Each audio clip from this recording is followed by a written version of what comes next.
So you've decided that you'd like to do some of your own recording. You've written some original material, you've got some great ideas, so you get yourself a laptop, some software, and a microphone, and you figure you're all set. But then you start to realize that your recordings aren't turning out all that great. Is it the computer? Is it the microphones? Well, the answer is a bit more involved than you might realize. Or maybe you have realized it and now you're just looking for some answers. Now, if you asked 100 different recording engineers what makes a good recording, you're probably going to get 100 different answers.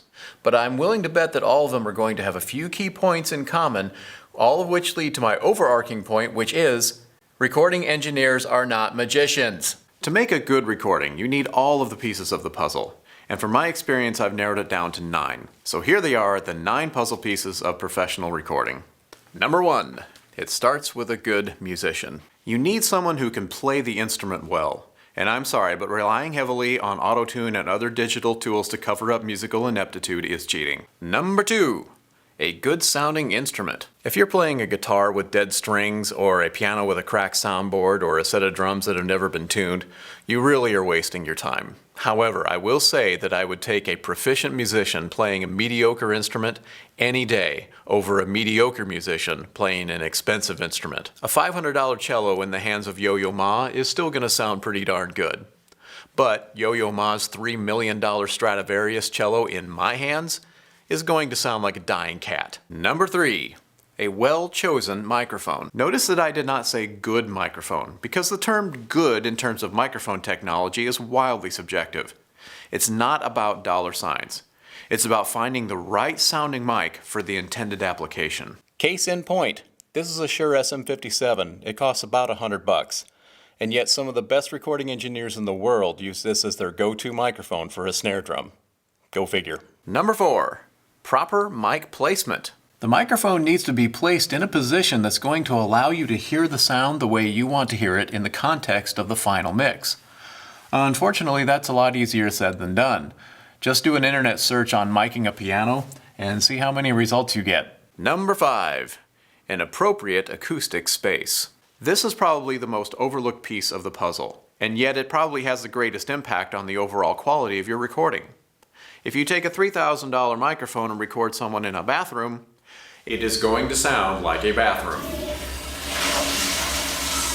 And yes, I know that there's software out there that can correct a lot of these things and will allow you to remove the room, but a really good performance in a really good acoustic space, there's really nothing like that, and no amount of software can replace it. Number 6. A good quality recording system. The variations here are too numerous to list, but there once was a time when there was just a handful of devices that could deliver a professional recording, and they were all expensive.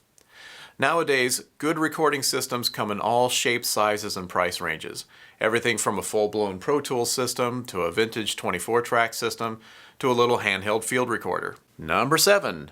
A good quality monitoring system. If you are capturing sound for the first time, you want to make sure before you ever hit the record button that it sounds exactly the way that you want to hear it. But if you are listening to that sound through a pair of crappy plastic computer speakers, or earbuds, then you are not hearing that sound accurately, and that means that everyone who listens to that recording is going to be hearing something different than what you intended. Think of it like this. If you were a photographer, would you ever take pictures with a dirty lens?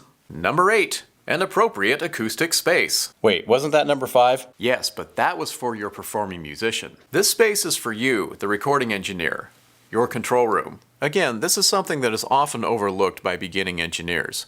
But as they gain more and more experience, they start to realize just how important the acoustics are in this space.